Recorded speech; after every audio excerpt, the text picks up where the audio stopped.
I gotta do this because nobody's gonna fucking believe me.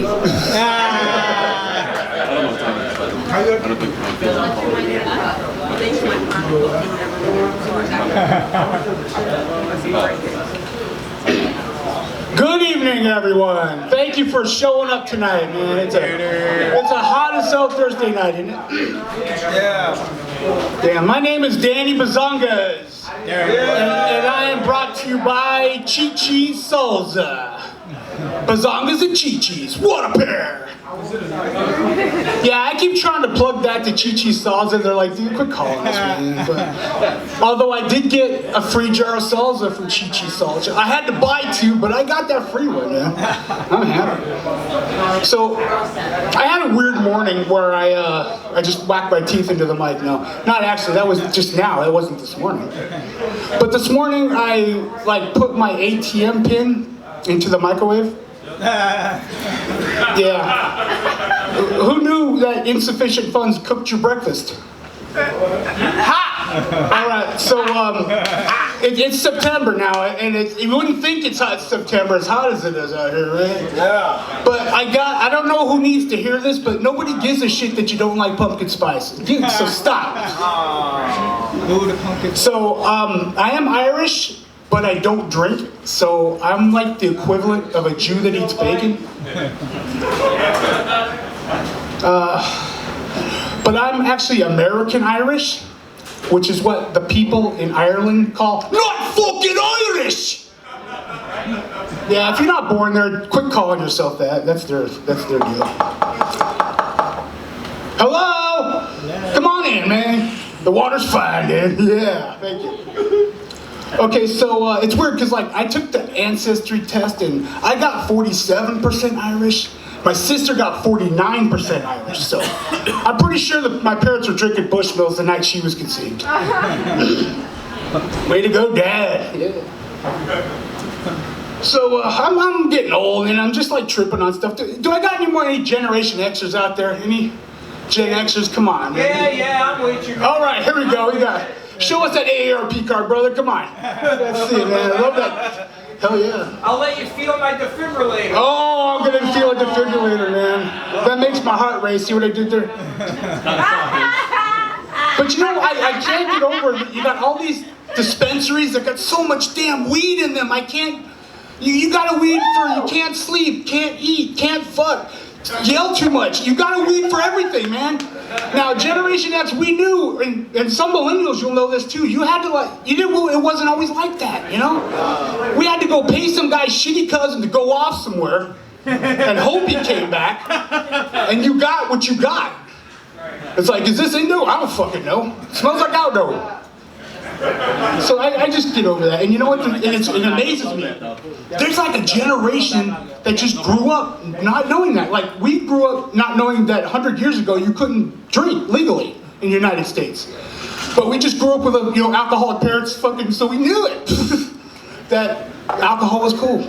Because I was in Hartford walking down the street, and there's just a young man just puffing a joint, and my instinct is like, hey, be cool with that, man. He's like, what do you mean? I said, be cool with that joint, man. He's like, oh, my bad. Here you go.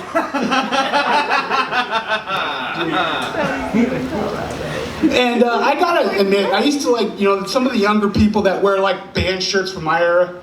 I used to give them crap. I've been humbled. Let me explain. I mean, I see a kid, wearing a Metallica Ride the Lightning shirt. And I just walk up and say, guilty as charged, but damn it, it ain't right. He's like, oh, I'm sorry, man. I go, no, I'm singing the song that's on your shirt, dude. And I used to pick on him like that until I went to Paris, France, man. Fucking, you gotta check it out. There's a Five Guys there. There is. I went to Paris and I saw this really cool hat I wanted. It had the Eiffel Tower on it. I'm like, yeah, I like that hat, man. And I come back to the United States and go to work, and my buddy's all, wow, since when did you like that soccer team? This is a soccer team? Shit, now I just felt like every kid wearing that damn Metallica shit. All right, so I quit giving them shit now, because I've been humbled. And I am getting old. And I didn't really realize it till the other day I was at Walmart. And a stunning young lady walked up to me and said, "Hi, Danny. I don't know if you remember me." No. She said, "Well, in 2012, you were our Little League umpire." Oh. You're not a Little Leaguer, you're a grown woman, because 2012 was last week, right? Wait, what? Yeah, wait, what? So it took me a little while, so it's like, yeah. Also, yes, I have been a Little League umpire for 12 years. And wow, nobody classed for that. And it was my goal to actually become a major league umpire. I wanted to go to school in Vero Beach, Florida and all that. Work the Red Sox games, the Yankee games. Because I feel Major League Baseball fans are much nicer than Little League parents. I mean, I could have 40,000 people telling me to go fuck myself, go die in a fire.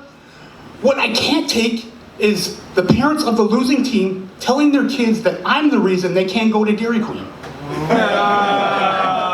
That's messed up, right? But you know what? On those days, I go to Dairy Queen because there's nobody there. Right to the front of the line. Also, just was reading a new study that you can tell if a man is gay or straight just by looking at his hands. Yeah, so a gay man puts lotion on both of them. Yeah.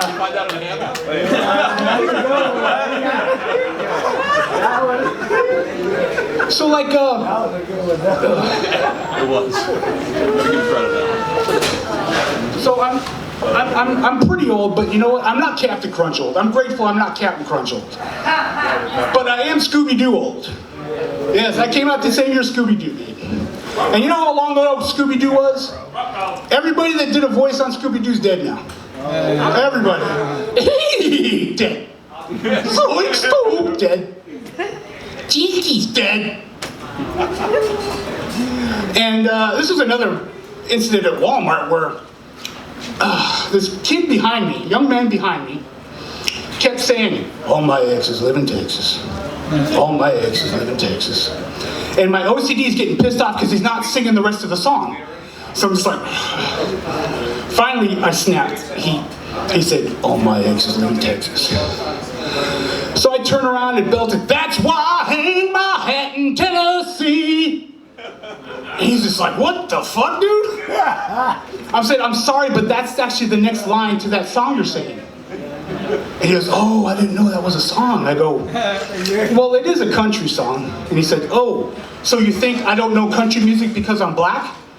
I said, "No, I think you don't know country music because you're from Connecticut."